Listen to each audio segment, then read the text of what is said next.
하나님, 2025년 첫 주일 저희를 예배의 자리, 말씀의 자리로 불러주셔서 감사를 드립니다. 하나님의 말씀에 진실되게 반응하는 시간이 될 수 있도록 주여 인도하여 주시옵소서. 예수님의 이름으로 기도드립니다. 아멘. 여러분, 학교에서 남녀 학생들이 입는 옷을 교복이라고 합니다. 그리고 군대에서 군인들이 입는 옷을 군복이라고 합니다. 어떤 옷을 입느냐에 따라 그 사람이 하는 일과 역할이 정해지고 달라지는 것이죠. 교복을 입은 학생들을 전쟁터로 보내지 않고 또 군복을 입은 군인들을 교실로 모으지는 않습니다. 교복을 입은 학생은 학교에서 열심히 공부를 해야 되고, 그리고 군복을 입은 군인들은 나라를 지키기 위해 열심히 군대에서 그 자리를 또 지켜내야만 하는 것입니다. 교복과 군복은 그가 어떤 사람인지 그 사람의 신분과 역할과 정체성을 보여주는 귀한 옷들입니다. 그렇다면 오늘 신년 예배를 드리는 여러분들은 지금 어떤 옷을 입고 여기에 와 계시는지요? 여러분들이 입고 계시는 옷은 무엇입니까? 오늘 우리 성경 말씀을 보시면 이렇게 말씀합니다. 주 예수 그리스도로 옷 입고 라고 말씀을 하고 있습니다. 우리는 예수님으로 옷 입고 있는 사람들입니다. 여러분 동의하십니까? 네, 이 말의 뜻은, 예수님으로 옷을 입었다라는 말의 뜻은 하나님의 은혜로 우리 옛사람이 예수님과 함께 십자가에 죽고 예수님의 부활로 우리도 부활하게 되었다라는 것입니다. 예수님의 부활 생명이 나의 생명이 되었고, 예수님의 의로움이 우리의 의로움이 된 이 모든 것을 가리켜서 우리가 예수 그리스도로 옷 입었다라고 표현하는 것입니다. 여러분과 저는 썩어져가는 구습을 따르는 옛사람을 벗어버리고 예수 그리스도 안에서 예수 그리스도로 말미암아 예수 그리스도로 옷 입은 사람들입니다. 오늘 우리가 읽은 에베소서는 전체 6장으로 되어 있는데, 이 6장이 크게 두 부분으로 나누어 볼 수 있습니다. 1장부터 3장까지의 말씀과 4장부터 6장까지의 말씀입니다. 1장부터 3장까지가 바로 제가 방금 말씀드린 우리가 지금 입고 있는 옷에 대해서, 허물과 죄로 죽었던 우리가 어떻게 거룩한 예수 그리스도로 옷 입고 살아가는지에 대해서 설명하고 있는 부분이 1장부터 3장까지의 말씀입니다. 하나님께서 그리스도 안에서 우리의 구원을 위해서 행하신 놀라운 일, 은혜의 복음이 1장, 2장, 3장에 기록되어져 있습니다. 우리 함께 하나님 말씀 읽어보겠습니다. 긍휼이 풍성하신 하나님이 우리를 사랑하신 그 큰 사랑을 인하여 허물로 죽은 우리를 그리스도와 함께 살리셨고, 너희는 은혜로 구원을 받은 것이라. 또 함께 일으키사 그리스도 예수 안에서 함께 하늘에 앉히시니. 아멘. 이 은혜의 복음을 3장까지 설명하고 있는 것입니다. 그래서 1장부터 3장까지는 이 복음의 이론편, 복음의 교리편이라고 말씀드릴 수 있습니다. 이렇게 바울은 에베소 교회 성도들을 향해서 그들이 받은 은혜의 복음에 대한 교리적인 설명을 마친 이후에 그러므로 라는 접속사로 새로운 단락과 새로운 장을 열어가고 있습니다. 우리 1절 말씀 함께 읽습니다. 그러므로 주 안에서 갇힌 내가 너희를 권하노니 너희가 부르심을 받은 일에 합당하게 행하여. 아멘. 3장까지가 우리가 받은 구원에 대한 교리적이고 이론적인 부분이었다면, 바울은 이제 그러므로 라는 접속사를 통해서 이 복음의 이론적이고 교리적인 모든 내용을 근거로 해서 예수 그리스도로 옷 입은 사람들이 이제는 그 신분에 맞게 어떻게 합당하게 살아가야 하는지를 4장부터 우리에게 가르쳐주고 있는 것입니다. 그래서 이 1장, 2장, 3장이 복음의 이론편이라면 4장, 5장, 6장은 복음의 적용과 복음의 실천편이라고 그렇게 말씀을 드릴 수가 있습니다. 바울은 이렇게 복음의 실천편을 시작하면서 너희가 부르심을 받은 일에 합당하게 행하라 라고 우리에게 권면하고 있습니다. 이 권면은 에베소 교회 성도들 뿐만이 아니라 지금 바울의 편지를 읽고 있는 우리에게도 동일하게 바울을 통하여서 하나님께서 주시는 하나님의 말씀, 하나님의 권면인 것입니다. 이 바울의 권면처럼 우리 모두가 합당하게 행하기 위해서, 합당하게 살아가기 위해서는 우리가 반드시 기억해야 될 한 가지 중요한 사실이 있습니다. 무엇인가 하면 너희가 부르심을 받은 일입니다. 합당하게 행하기 전에 먼저 우리가 부르심을 받았다라는 사실을 우리가 기억하는 것이 너무나 중요합니다. 그리스도 밖에 있었던 우리가, 외인이요 세상에서는 소망도 없고 하나님도 없는 자였던 우리가 그리스도 예수 안에서 그리스도의 피로 가까워지고 그리스도로 말미암아 부르심을 받았다라는 이 사실이 먼저 우리 안에 분명해져야 한다라는 사실입니다. 여러분, 합당한 행함, 우리의 행함보다 앞서는 것이 부르심을 받은 일, 곧 하나님께서 우리에게 행하신 놀라운 구원의 사건이라는 것입니다. 지난 2024년 표처럼 다시 복음으로가 먼저라는 겁니다. 복음, 구원을 위한 기쁜 소식이 저와 여러분에게 정확한 삶의 기준이 되어야 비로소 우리는 합당한 삶을 행할 수 있게 되는 것입니다. 부르심을 받은 일이 없이 살아가게 되면 우리는 율법주의에 빠지게 됩니다. 부르심을 받은 일이 없이 살아가면 우리는 행위 구원으로 넘어가게 되는 겁니다. 여러분, 이게 바로 이 기복신앙 아니겠습니까? 내가 하나님을 감동시켜서, 내가 열심히 힘쓰고 애써 하나님을 감동시켜야 내가 복을 받고 나에게 구원이 주어지고 응답이 주어진다고 생각하는 거예요. 여러분, 이거 기복신앙 아니겠습니까? 바울은 그러므로 주 안에서 갇힌 내가 너희를 권하노니 합당하게 행하여 이렇게 권면하지 않았습니다. 삶의 기준이 분명하지 않으면 각자가 다 합당하게 살아가고 있다고 이렇게 여기는 겁니다. 이번 주 주일 큐티 본문이 이 룻기였습니다. 룻기는 여러분 사사시대를 배경으로 하고 있습니다. 사사시대의 가장 큰 특징이 각기 자기의 소견에 옳은 대로 행하였더라라는 것이 큐티, 이 사사기의 특징입니다. 각기 자기 소견에 옳은 대로 행하였더라. 유다 베들레헴에 엘리멜렉이라는 사람이 있었습니다. 그런데 베들레헴에 흉년이 들자 그 흉년을 피해보겠다고 이 엘리멜렉이 아내 나오미와 두 아들을 데리고 이방 땅, 이 모압 땅으로 들어가서 살게 됩니다. 엘리멜렉은 시대적으로 왕이 없고 왕의 말씀이 없었던 시대에 살았으니 자기 나름대로 내가 합당한 결정을 했다, 합당한 행위를 했다라고 여겼을 것입니다. 모압 땅이면 이 베들레헴보다는 낫겠지, 모압 땅이면 유다보다는 낫겠지, 아마 그런 생각을 했을 것입니다. 그런데 여러분, 말씀을 보시면 결과가 어떻습니까? 물질의 흉년을 피하려고 했다가 결국에는 엘리멜렉이 죽고 10년 뒤에는 두 아들이 죽고 나오미만 홀로 남겨지게 된 것입니다. 합당하게 행했다라고 한 것이 물질의 흉년보다 더 큰 인생의 흉년을 초래한 것입니다. 하나님의 말씀이 들리지 않으면, 삶의 분명한 복음의 기준이 없으면 우리는 사사시대처럼 살아가게 될 것입니다. 항상 그리스도인에게는 행위보다 은혜의 복음이 먼저라는 것입니다. 우리 2025년도에도 여러분이 하나님 앞에서 합당하게 행하시려면 은혜의 복음을 놓쳐서는 안 됩니다. 예수 그리스도로 옷 입은 사건이 나의 사건이 되어져야 그 옷에 걸맞는 합당한 삶이 따라온다라는 것입니다. 그렇다면 부르심을 받은 일에 합당하게 행하는 삶이 참 중요한데, 이 합당하게 행하는 삶 중에서 가장 중요한 삶은 여러분 무엇일까요? 바울이 가장 먼저 우리에게 권면하는 삶이 있습니다. 우리 3절 말씀 함께 읽어봅니다. 평안에 매는 줄로 성령이 하나 되게 하신 것을 힘써 지키라. 아멘. 성령이 하나 되게 하신 것을 힘써 지키라라는 것입니다. 다시 복음으로가 분명해졌으면 이제는 다시 하나 되는 교회로 나아가라라는 것입니다. 여러분, 복음적인 교회는, 은혜가 충만하고 복음이 살아있는 교회는 성령이 하나 되게 하신 것을 가장 중요하게 여기는 교회입니다. 그런데 이 하나됨은 우리가 만들 수 있는 것이 아닙니다.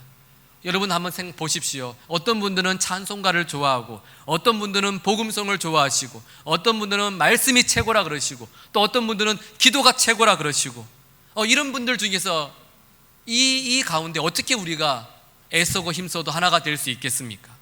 하나됨은 말씀이 분명하게 말씀하고 있습니다. 하나됨은 성령께서 하시는 것입니다. 그런데 교회는 여러분 이미 성령께서 우리를 하나되게 하신 공동체라고 말씀하고 있습니다. 함께 하나님 말씀 읽어보겠습니다. 그는 우리의 화평이신지라 둘로 하나를 만드사 원수된 것 곧 중간에 막힌 담을 자기 육체로 허시고 이 둘로 자기 안에서 한 새 사람을 지어 화평하게 하시고 또 십자가로 이 둘을 한 몸으로 하나님과 화목하게 하려 하심이라. 원수된 것을 십자가로 소멸하시고 그러므로 이제부터 너희는 외인도 아니요 나그네도 아니요 오직 성도들과 동일한 시민이요 하나님의 권속이라. 아멘. 여러분, 하나님께서 이미 여러분과 저를 하나되게 하셨고 하나님의 가족으로 불러주셨습니다. 우리는 같은 아버지 하나님을 섬기고 있고 예수님도 같고 성령님도 같다라는 것입니다. 우리가 지금 해야 할 합당한 삶은 내가 하나 되려고 하기 위해 애쓰는 것이 아니라 성령께서 하나 되게 하신 것을 힘써 지키는 것입니다. 다시 하나 되는 교회란 성령이 이미 우리를 하나로 만드셨음을 믿고 이 하나됨을 깨지 않고 힘써 지키는 교회가 다시 하나 되는 교회입니다. 우리 한양교회가 다시 하나 되는 교회로 성숙되기 위해서는요, 힘써 지키라라는 이 바울의 권면이 너무너무 중요하다라는 것입니다. 이 힘써라는 뜻은 온갖 노력을 다하라라는 것입니다. 성령이 하나 되게 하신 것을 지키기 위해 할 수 있는 모든 노력을 기울이고 모든 시도를 해보고 모든 도전을 해보라라는 것입니다.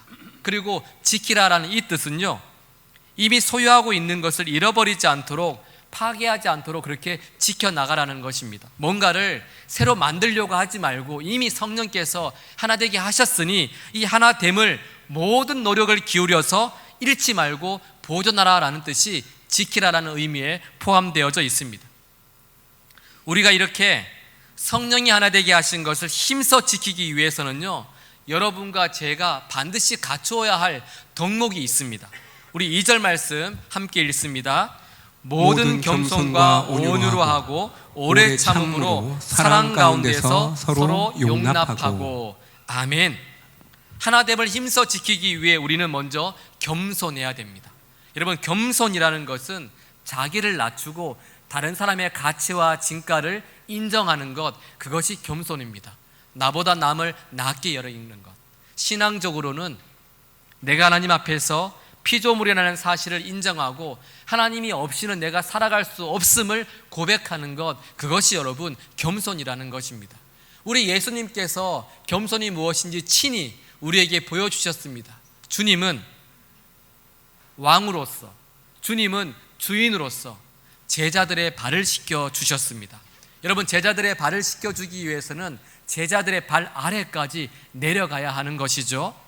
다른 이들을 높여주기 위해 그 사람들의 발 아래까지 내려가는 것, 이것이 겸손이라는 것입니다. 높은 자가 낮은 자의 발 아래로 내려가는 것, 강한 자가 약한 자를 섬기는 것, 이것이 겸손입니다. 제가 교육자들에게 늘 말씀드리는 것이 있습니다. 우리 교육자들은 장점은 세워주고 단점은 덮어주시다. 저는 늘 이런 말씀을 드립니다. 겸손하자라는 거예요. 교만한 사람은 자신이 상대방보다 언제나 높아져야 하기 때문에 장점을 인정해 주지 않습니다. 오히려 상대방의 단점을 들추어내고 자기가 존중받기 위해서 상황들을 교묘하게 이용하는 사람들이 교만한 사람들입니다. 겸손이 없으면 성령이 하나 되게 하신 것을 우리가 결코 지킬 수가 없다라는 것입니다.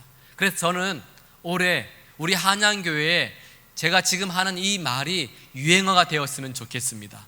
겸손한 사람들은 이렇게 말을 합니다. 당신이 옳습니다 라고 이야기합니다. 겸손한 사람들은 언제나 상대방을 대해서 당신이 옳습니다, 집사님이 옳습니다, 권사님이 옳습니다, 장로님이 옳습니다.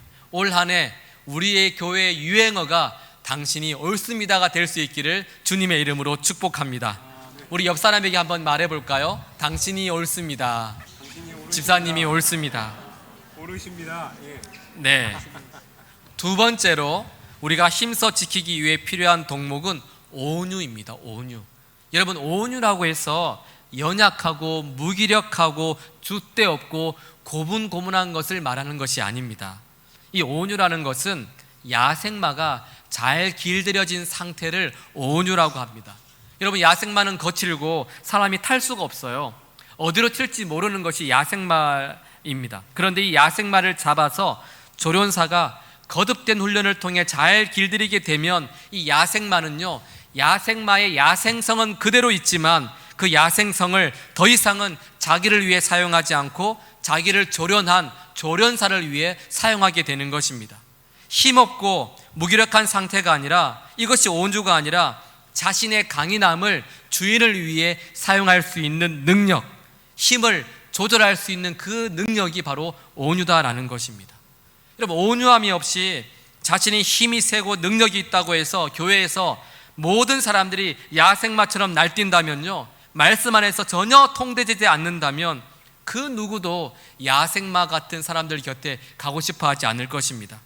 아마 우리 교회가 모두가 야생마처럼 살아간다면 우리 교회는 약육강식의 정글이 되고 말 것입니다.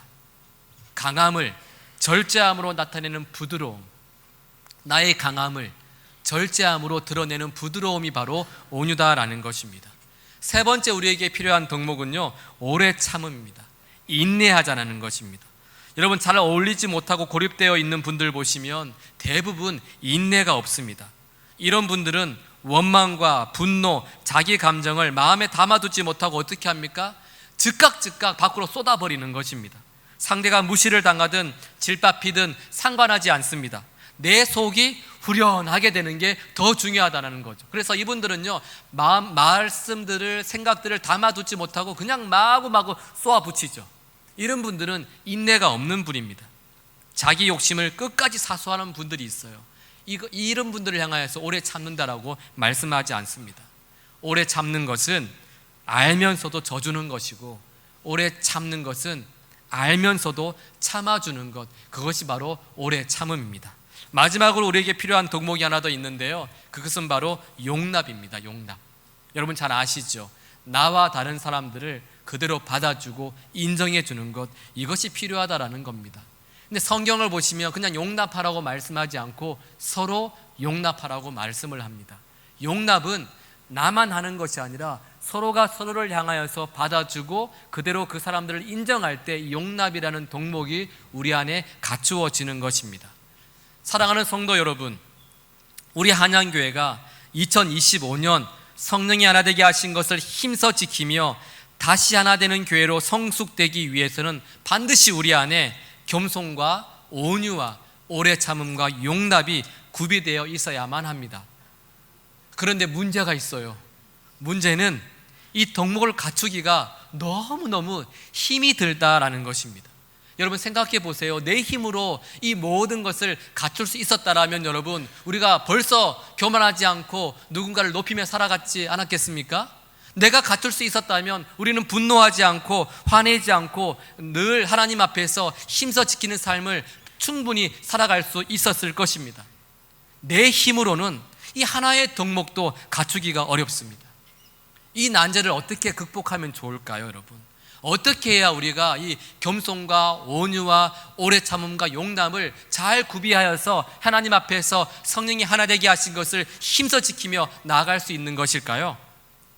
여러분 다시 1절로 돌아가 보면 그곳에 해답이 있습니다. 1절을 보시면요, 바울은 이렇게 고백합니다. 주 안에서 갇힌 내가, 주 안에서 갇힌 내가.